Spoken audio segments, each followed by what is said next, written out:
Do you think I'm new at this? I got it down. Says the guy who thought it was Wednesday yesterday. Hey, welcome to the Tuesday podcast. That's what you have to. Okay. That's the title. You got your clickbait title. Tuesday podcast. The clickbait. The Tuesday podcast. Hey, bitches! It's actually Tuesday. That'll be the title of it. Okay. If you don't think it's Tuesday, fuck you. If you don't think it's Tuesday. Welcome to Coronavirus Tuesday. Time to get your fix.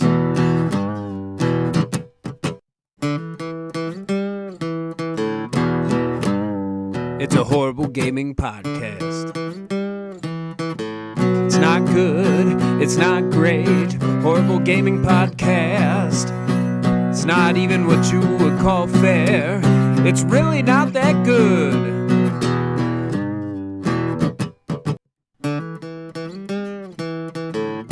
Horrible Gaming Podcast. Hello, my name is Zachariah Van Sliders with Old Man Gaming. You have decided to tune into another horrible gaming podcast. With me is Knight645, aka Logan. Neil, a tiny wizard, will not be able to be with us today due to the coronavirus. He works in the restaurant industry, so he hasn't been able to work. He just got some work available to him, so he had to skedaddle out of the Quantum Studio as fast as he could. So, Neil, we miss you, but we totally get it. We'll see you next week.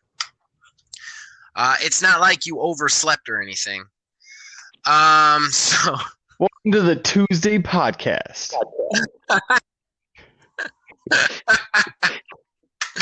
I couldn't resist. I was trying to resist, but I couldn't resist. All right. So before we get into it, some disclaimers. One big one is we have been noticing this audio glitch in our recording stuff lately that is nearly impossible to find until the editing process, and very impossible to fix in post. So that might happen. Logan might all of a sudden start answering questions I haven't asked yet at the end of this podcast. We are trying to fix it as best we can, being people who don't really make any money, who are all quarantined in their house, can't buy anything anyway because it won't be delivered. So this just might be a reality for a while. But if I've tried a couple of things to fix it, if it doesn't work for this podcast, this will be the last podcast you hear that way. We'll start recording in segments, which will be more editing work for me, but we will start recording in segments so that it'll be okay. Credits. Thank you to Mark Bell for all the original graphics for this and all of the OMG shows. And then thank you to my brother, Nick Van Sliders, for writing and performing the theme song of the show. All right, so we like to open the show with fan interaction. Now, nobody answered our question last week, but we do, so we're not going to worry about that. But we do have a kind of a special announcement there, Logan, and I've been saving this for a while, and I'm going to bust it out now. I've been super excited to blow up a man's spot. So of the Foundation 4, the one guy who does not do this podcast, he has a baby on the way, ladies and gentlemen. Holy crap. Yeah, I know. And I am very proud to nickname it the Phil Baby 330. This is the first time. That's right. We just want. I know. His wife told some people on Facebook, and I was just going to announce it on the podcast. And then, like, my wife's like, "You can't do that." And I was like, "What?" Because I was so proud of the Phil Baby thing. So it's actually not going to be a surprise for him. I had to ask him to talk about it on the podcast. But I do just want to say congratulations to him from everybody here at Old Man Gaming. He is of the Foundation 4, and a man who has his hands in over 50% of the videos we produce. So, Phil Billy, congratulations, man. Now it's the Foundation 4.5. Right.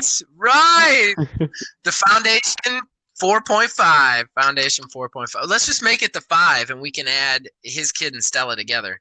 Yeah. Stella's on half the podcast anyway. Oh, actually, she is. Yeah. Still, congratulations on your Phil baby 330. Okay, so going into Horrible Arena, it's time to announce the winner, Logan, Okay. of the Horrible Arena. Okay. We only had 2 entries. We're not going to go into why. We've beaten that dead horse. But the 2 entries we had were 2 fighters. We had Project Slam Masters, which was mine, which was kind of an anime-style wrestling fighting game that procedurally generates all the wrestlers in your league. So your wrestlers were unique to you're playing. And then the other fighting game we had was Project Complete Breakfast, which was a Smash Brothers style mascot fighter with serial mascot characters. So like Frankenberry and Count Chocula and the Cookie Crisp dog and stuff like that. I am pleased to say I lost this one. And I'm pleased because I definitely lost this one. That one was good. It was really good. It was good. Neil got me with Project Complete Breakfast. We didn't have any actual votes on the thing, the comments. Although I did take Kev Too Tall asking if we could play the dog or the burglar for Cookie Crisp as him voting for that one. Then Kayla voted for Project Complete Breakfast, and Phil actually told me in person when he was telling me I could talk about his kid that he would vote for that one too. So landslide victory for Project Complete Breakfast for the Horrible Arena. So I do want to say I was really bummed that you didn't make it last time, just because I think your fighting game would have had a real fighting chance too. Dang. Because I know you would have pitched that Twitch fighter game, the streaming fighting, Twitch streamer fighting game. Yeah, I would have. Yeah, it would have been good. Maybe we'll bring some of these back around for round 2s and then get you another chance. Other than that, of course, we had our favorite commenter, Kev Too Tall. He let me see here. He asked, wait, so now I'm an indentured service, in reference to me saying that since we read his pitch out loud on the air, he has to listen to us forever. In which I responded to yes. Yes. And then he also said he wants a D&D sucks as a rant episode. He wants me to just rant about D&D sucking. I don't think I'm going to do that because I don't want to get the hate on that one. But so there you go. There's fan interaction. We're going to need to ask a question, though, Logan. The question. All right. Yeah. Do you have it? How you want me to come up with How one? much are you gaming while being quarantined? I think that's a given, man. I think that's given. Let me ask you. I'm gonna tack one onto that. How much are you gaming, and what's your go-to right now? What's the game that's got you? What's your quarantine game? All right. Pause. So we are good on fan interaction, I think. Okay. So then our next topic, I think our first actual topic is E3. I want to say, we can't not talk about coronavirus. Yeah. It's too big. We've already talked about it a little bit. Like, it's affecting us to a point where we can't not straight up talk about it. Yeah. But I still want to talking about the coronavirus itself and the reaction. I want to specifically kind of hone in on E3 and whether or not it can rebound from being canceled this year.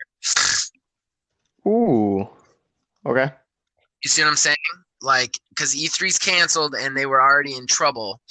So I really want to hone in on, do we think that they can come back? Do we think that they can bounce back from it? Okay. I thought that we were going to go into the fact that it's a marketing trick. It's marketing.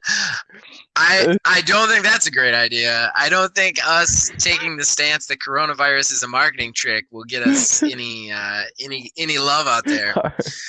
You know what? Yeah, we're gonna talk. I'm bummed that we have to do this segment too, because this was totally Neil's idea. This segment, But all right, let's do it. Going in 3, 2, 1. All right, so for our first subject, last week we had a disclaimer that we're not going to directly talk about the coronavirus. That was right before the entire world turned into Mad Max. So I do want to say we are going to talk about coronavirus a little bit because it's literally impossible not to. As you've already noticed in the top of the show, when Neil couldn't make it because he's got to work, the hours that he has to work, when we asked the question, what your quarantine game is. Like, it's impossible to not talk about it right now. However, we're still going to avoid speaking specifically about the coronavirus because we're not medical professionals. I have my own opinions on it. I know Logan has his opinions on it. I know Neil does, but we've got to stay on the fact that we are a video game podcast and we're trying to cheer people up. You know what I mean? So I know there's people out there fighting over the responses to coronavirus and stuff like that. I don't want that here, and I think that would end up happening here if we all started talking about it. Plus, I don't want anybody who's going to Facebook and getting depressed because they're watching people fight over it and then coming to us to get cheered up and listening to us do it. So I think that we're gonna try to stay to video games as much as we can, everybody out there. I think that's a fair strategy. But when we have to talk about it, we got to talk about it. And unfortunately, that's our first subject today, and that's E3. And really bummed that Neil isn't here for this one because this is basically his subject. A Tiny Wizard, if you're listening, next week I will totally give you like 10 minutes to just put your feet into this just because I know this was your subject and now you can't make it. But E3 got canceled this year, just like everything else on the planet. So the question is, right, but E3 was in trouble already. They were already having some problems. So the question is, does E3 come back next year, or are we watching the death nail? Are we going to watch every other company do their own E3 presentations, realize that that's better for them because they're not actually competing with anybody, and then never come back? So Logan, what do you think, man? Is E3 done? I think that it's going to come back next year, but it is slowly dying. Okay. I don't think it's going to last more than 3 more years after that because it is on the way out. But I don't think that this is its final year. Okay. All right. I think we're in a really weird situation right now because there's just there is a lot of greed in America. I know that's a terrible thing to say, but we're a capitalist society. So in a lot of ways, everything is kind of based on greed. Like even when you're trying to do something good, you have to get money to do it.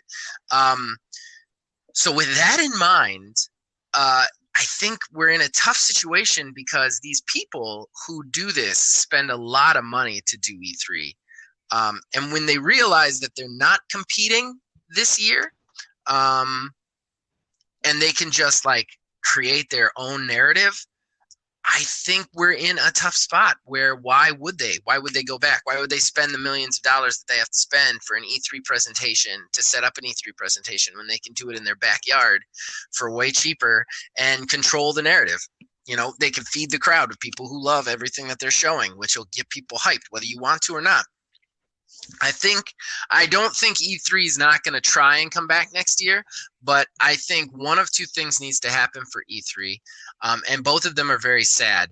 One of them is it either tries to come back the way it's been always and nobody shows up and it goes bankrupt, or it has to redefine what it is and how it presents itself. And that's sad because I truly unfortunately believe, and I wasn't this way at first, but the more I think about it, this was more Neil's thought process, I think, but the more I think about it, the more I agree with him in the fact that I really think that like the age of the E3 week, the awesome E3 week where everybody's got a press conference and it's like the Super Bowl of video games, I think that's dead. I don't think that exists anymore, and I don't think it's going to come back because it costs too much money for too little payoff, especially to the companies that don't win. Exactly. And there's been multiple companies that have backed out of it, and they really haven't seen too much of a dip at all. Right. They just do what? They just do their own show. What's the downside? Like, what's been the downside of Sony not going the last 2 years? Yeah. I don't see one. I don't see one. I will say I do want to bring up another side to this, though, and I'm actually going to credit this to IGN's podcast Game Scoop. Sam Claiborne, not my favorite person in the world, but he brought up a really good point. One of the things that E3 does is, because it's this like uniformed place where people come to play video games, it allows the journalists access to give their takes on the games. And while they can't be super outright negative about it, it allows the public to know what they should be getting hyped for, and not have the wool pulled out over their eyes. If everybody's just doing like a Sony State of Play or a Nintendo Direct or an Xbox XO, if they're all just doing that, they don't let the press in for that.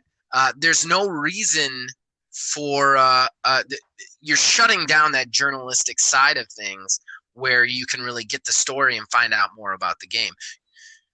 He had made another point that I'm going to kind of paraquote because it's not exact. He said, the trailers that you see, the gameplay that you see, that is what the developers want to show you because that's the best thing that they're putting forward. Yep. I mean, just look at some of the big failures this last year. Anthem was one. And while Anthem actually had some beats, like that actually, if you look back at the media coverage leading up to it, there were people who were like, I'm concerned about this. I'm concerned about that. But if you look at the gameplay, the only thing they didn't show you any bugs. You're not going to see any bugs. They're going to give you a vertical slice of it. They're going to show you exactly what they want to show you because they want you to buy it. And that, I think that's a serious problem. because that's one thing. There isn't really a big event with a lot of announcements like this where the journalists get to go in and really get their hands on with the equipment.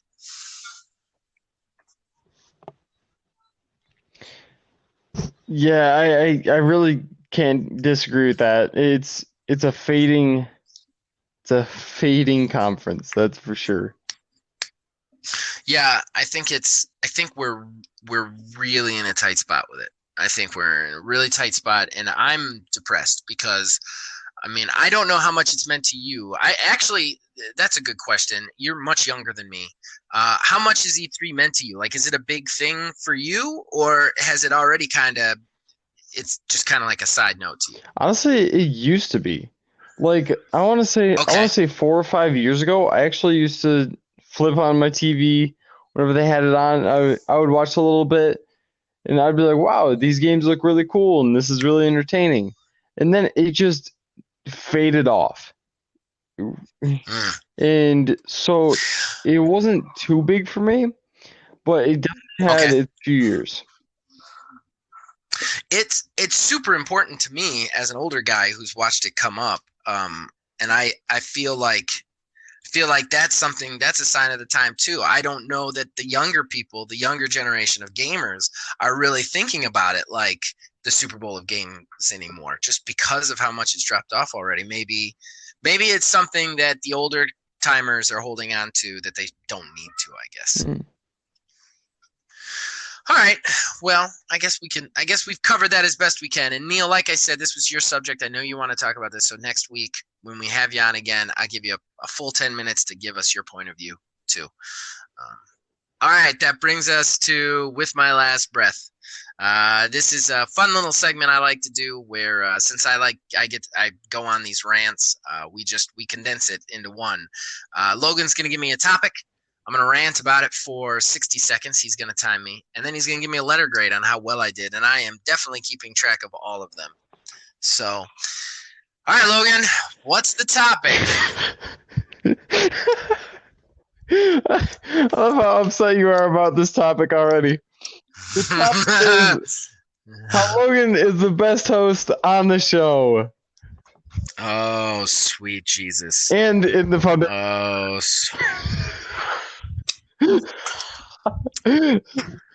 okay. All right. Let's get into it.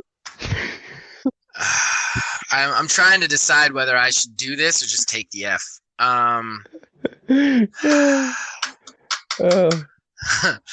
Just be like, I yield my time. All right. Get ready to time me. Let's do this. I'm ready.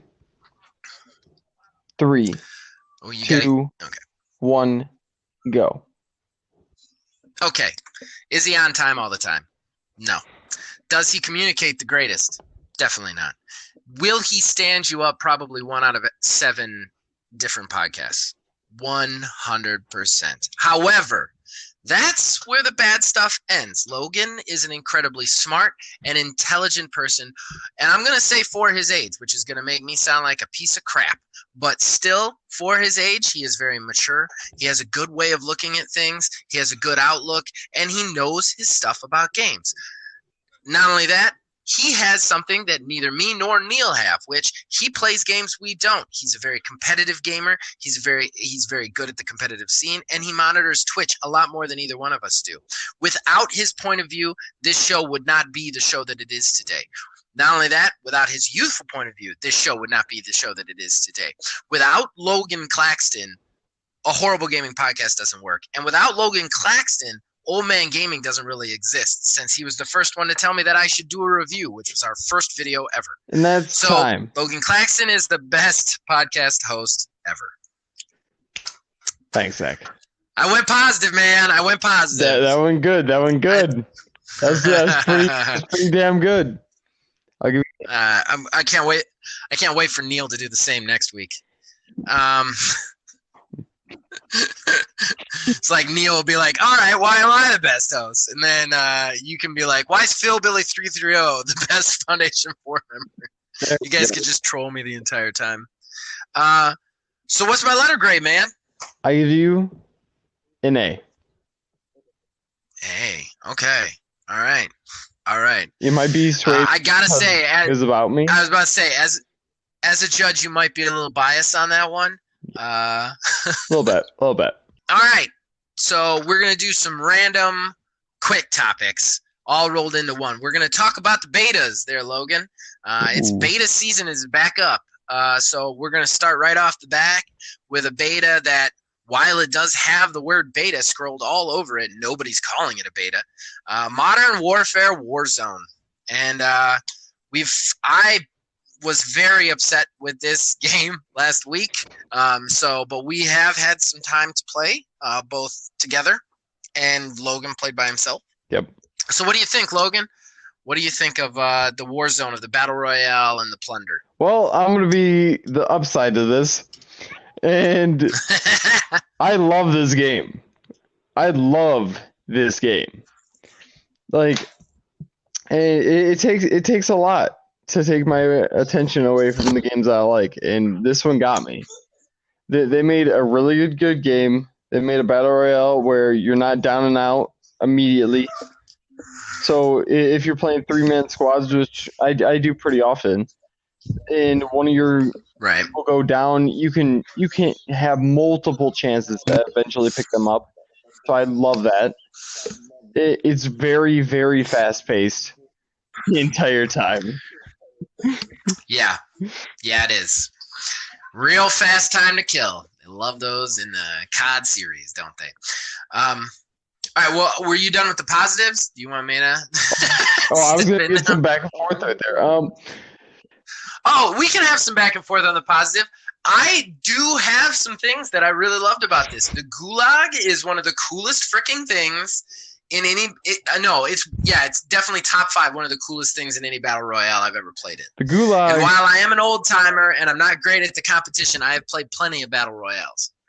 The Gulag, for people that don't know, if you die, for the first time that you die, you go into a 1v1 situation in a very, very small map. And if you win your one kick, you instantly get returned to the battlefield.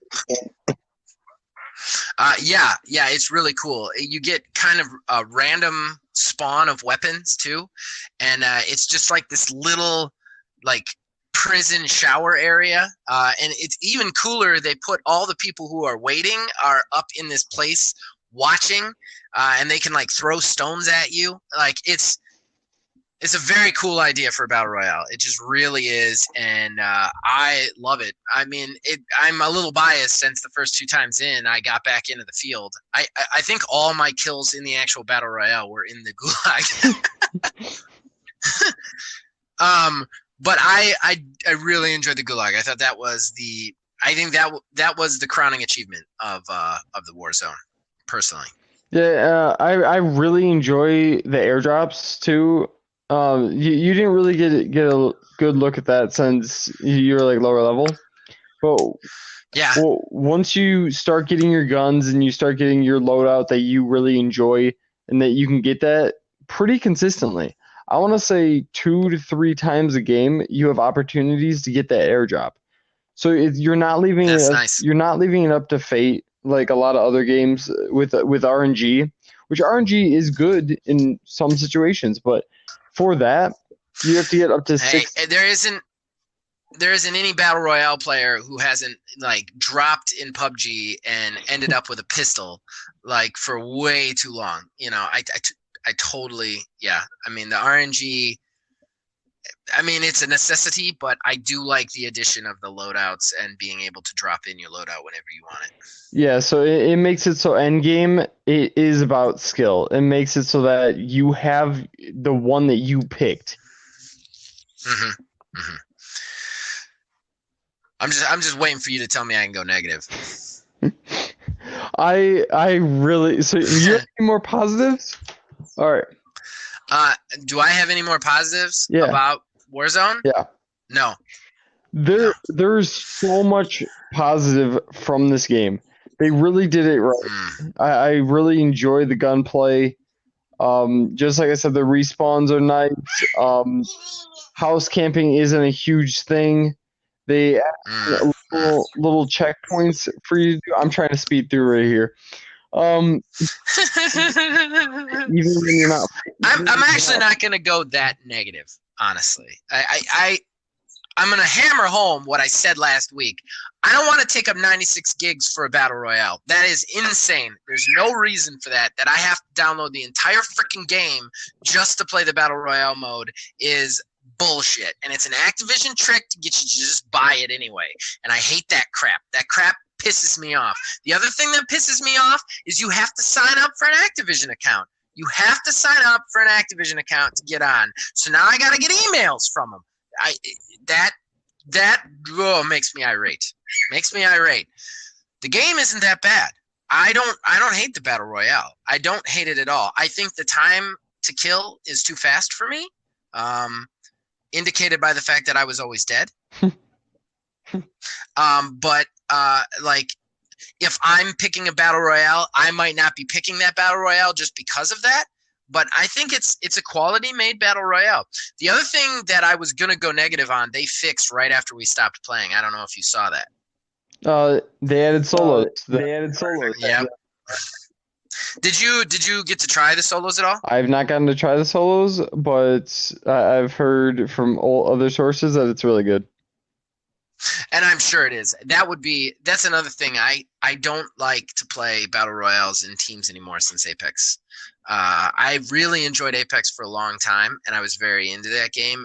And honestly, that'd be the battle royale I pick if they had solos. But it got to a point where, because it released Shadow, it released Stealth, nobody was good at it. You know what I mean? So like, the people who were gonna get good got good, and then everybody else, the casual gamers, just stayed where they were. But then the people who were good, if you got spawned with on a team with them, they just bitched about you the whole time. No matter how many kills you got, no matter what you were doing, they just complained that you weren't as good as them. And that kind of shit, I don't play video games for that. Yeah. And honestly, I wasn't even gonna play Warzone when I found that out. Once I had downloaded it all, until I saw you on, I was like, all right, I'll play with Logan. I'm not gonna play with anybody else. It's ridiculous. But solos, like right after we stopped playing, I went on Twitter and they were like, solos just launched. I'm like, nice. Yeah, that's for sure. I know that a lot of times my third isn't on, and then I'll end up just playing with me and Ashton, and we'll just go like, and we won't pick no fill. So we'll just go on 2 versus 3, and we'll just do that all day. Yeah, and that's not too bad. I think going in 1 versus 3 is insane, you know. Yeah, But yeah, two sure. versus 3 isn't too bad. Like I said, I don't hate it. I mean, being a battle royale connoisseur, where would you rank it with the other battle royales? You think it's the best now? I I think right now it's up there. It's definitely up Okay. there because Apex isn't for me, as this channel knows. Um, but I think Apex is good. I think that they're going a little bit off of their marketing, to be honest, with the Right. new season, because they dropped a new season and I didn't even know about it until like somebody convinced me to play. But with Yeah, I knew about it. they came out and like hit home, like everyone knew, and Right.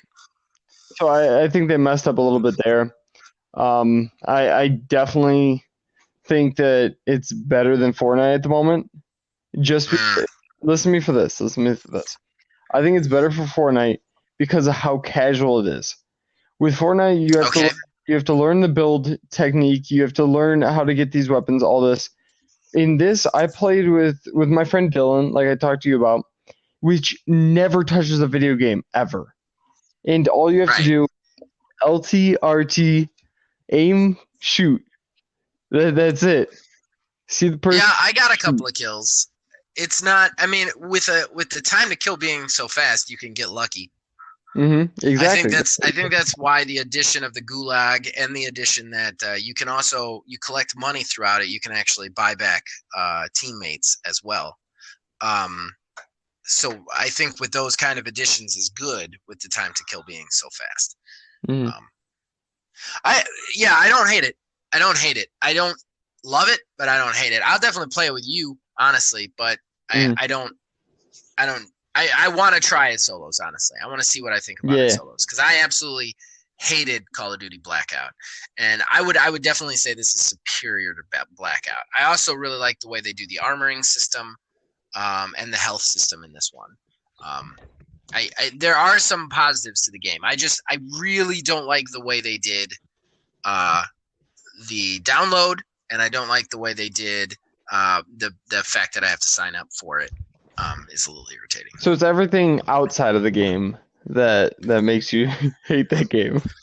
Yeah, but I mean, when you gotta slog through everything outside the game to get to the game, it kind of Mhm. kills it. Like, I mean, I know that's kind of a dick thing to say, but at the same time, like, if you said this is the best game ever, but you got to fight 3 alligators, I'm like, I'll just buy the second best game ever. You know, like it's Yeah. not like there is something to that, and I don't like that they're basically saying, well, since it's free, you don't have anything to complain about. You know, and Mhm. that's really irritating. It's really irritating to Mhm. me. So okay, so I think that about covers Modern Warfare, right? You want Yep. to move on, or Oh, okay, all right. can do.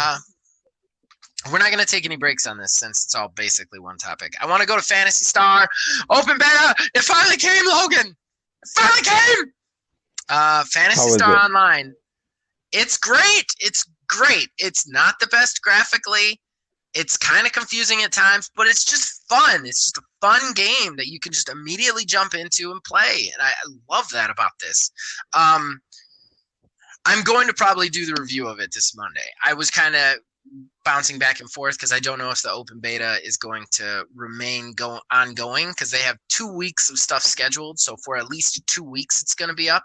I don't know if it stays up permanently and then just becomes a game, kind of like other betas have, or if they're going to close it down and open it again. But this game is like 10 years old. We're just seeing the NA version of it, so it's not like it's not like it's not a finished product. You know what I mean? Like I have enough that I can do a review, I think. But that being said, it's free. You can go download it right now on Xbox. I don't know if it's in the free games yet, but you could search it in the store, PSO2. It shows up. You can download it. It's a smaller download because it's an old game, and you could just get right in, and it's fun. I'm going to say this. There are a couple of downsides to this game. They're kind of the same downsides I noticed the first time around, and I don't actually feel like I talked about them enough the first time around. It's very confusing at first to know what you're supposed to be doing. There's also so much stuff to do. Like they've just poured stuff into this game. Just so many tasks and quests and collectibles and things to be doing that it's hard. It took me a while, and this time around I made a conscious effort to learn about what I'm supposed to be doing in the beginning. But to somebody just jumping in, there are a lot of numbers being thrown at you with not the right amount of explanation. That's what I would say.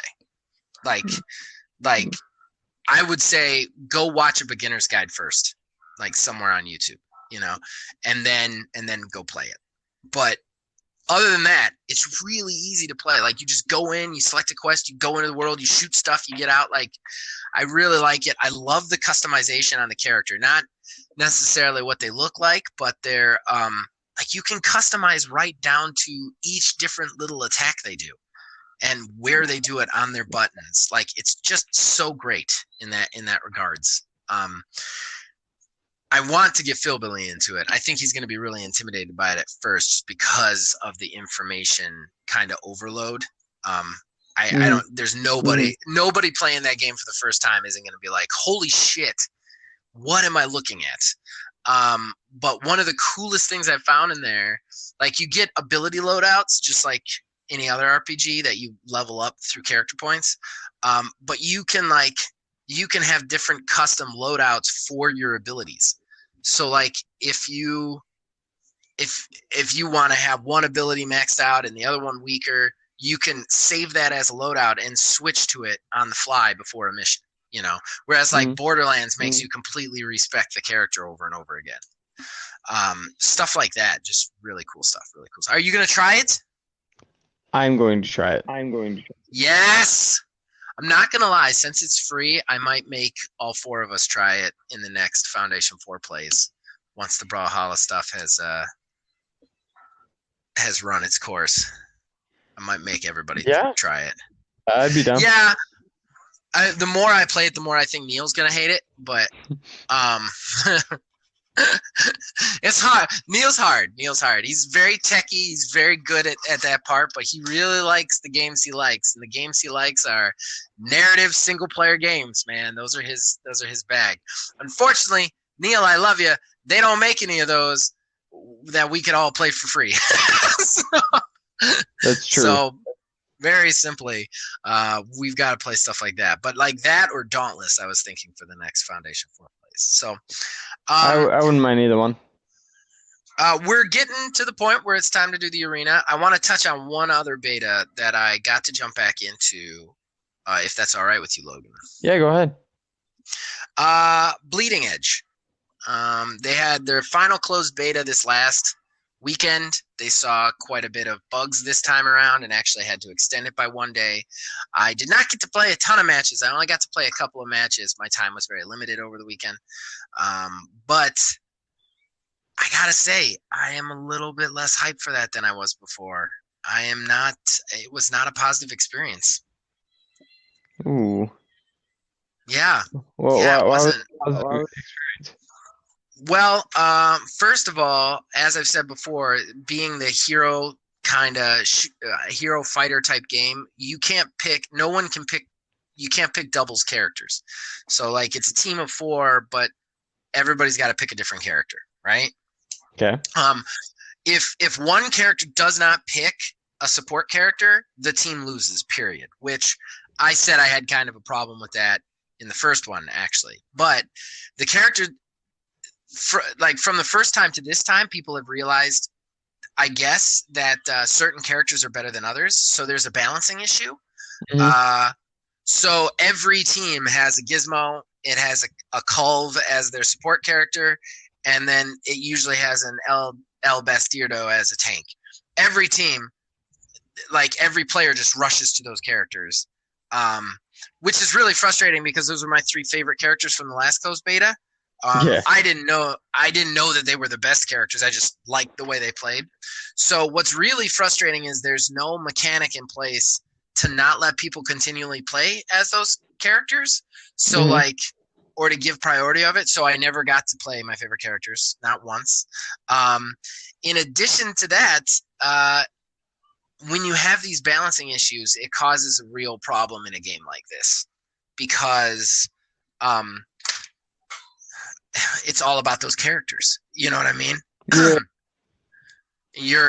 Everybody else becomes kind of a footnote, and I don't know. I saw some real issues this time around. I saw real favoritism towards 3 characters.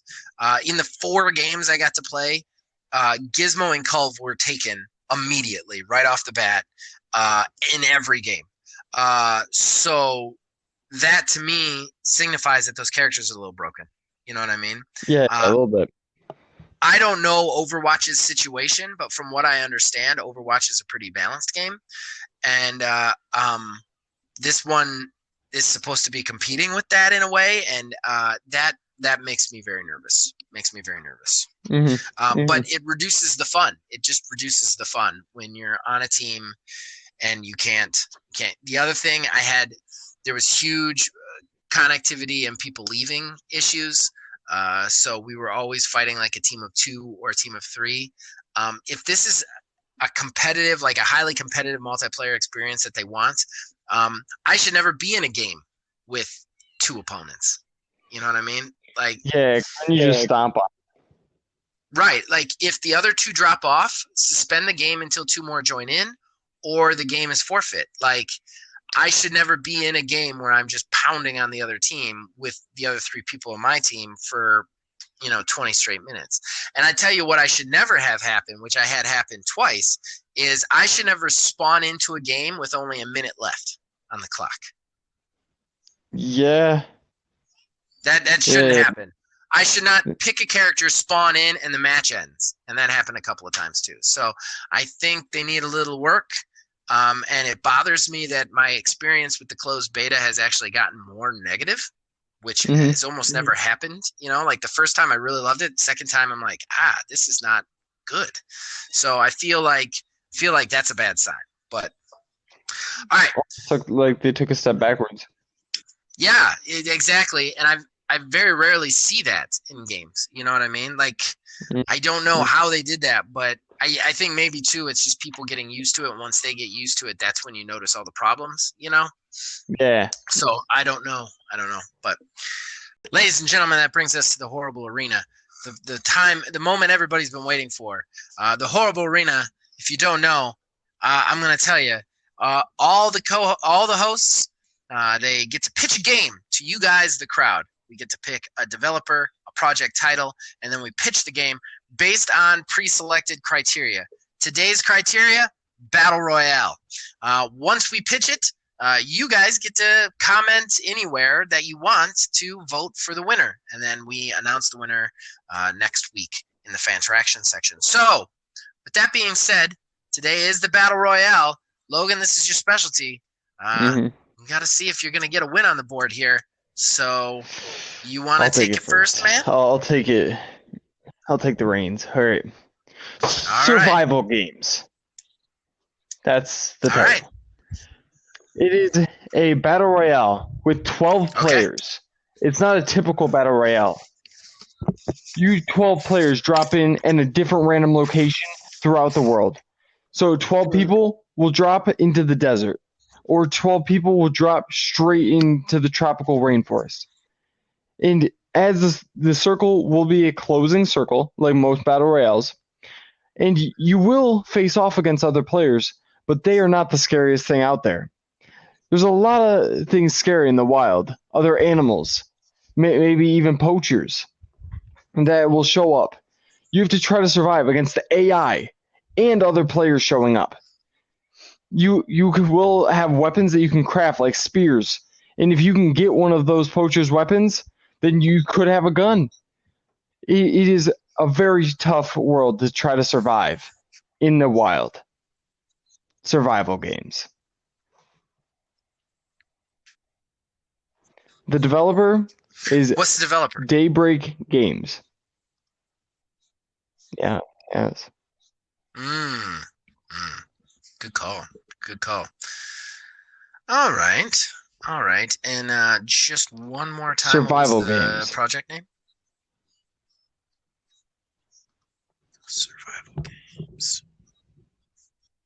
All right. Very interesting. I like it. So it's kind of got this aspect of like Yeah. actual survival stuff in addition to the fighting other people. I like that. Instead of just, I would love to see a battle royale that has less that has less of a just a like blank lifeless world. You know, Imagine getting taken out by a bear.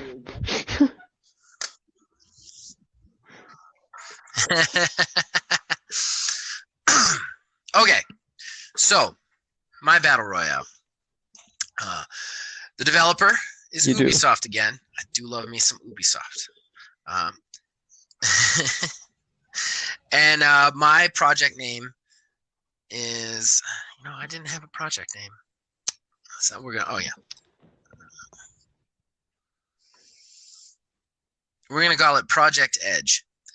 Okay, so Project Edge. I looked at all the battle royales out there. I looked at what they all have, what all they don't have. And there is a type of battle royale that is really not represented. And that is a hard, intricate, close combat, melee battle royale. Why am I picking Ubisoft? Because For Honor, ladies and gentlemen. This is going to be the For Honor battle royale. I want you to pick a character. You get, and you're not fighting over weapons. That's not this battle royale. This battle royale is all about knowing your character and already having that character. However, I want them to add in stealth elements to it, so that some of the smaller, stealthier Assassin's characters are actually stealthier Assassin's characters now. And then I want it to be heavy about like where you fight somebody, where you choose to engage. We're going to talk about like fighting somebody on a bridge so that you can ledge them, fighting somebody in the forest so that you can hide from them, and how you fight them is really the most important thing. And it's not about weapons, it's about the moves. So you can practice with your character like beforehand. So it's basically like that same third person fighting game experience that For Honor did, which is so unique and interesting. But instead, we're going to put 40 people in a small area and let them, find each other and duke it out until there's one remaining. So that's mine. It's nice and simple. I want a For Honor battle royale, period. That's what I want. I think as far as collecting items go, there will be collecting items, but it will be akin to what you already collect. So attack buffs, health upgrades, stuff like that. And then I think For Honor already has this thing built in where as you kill other people, you level up and get new abilities that you can use in combat. Same thing here.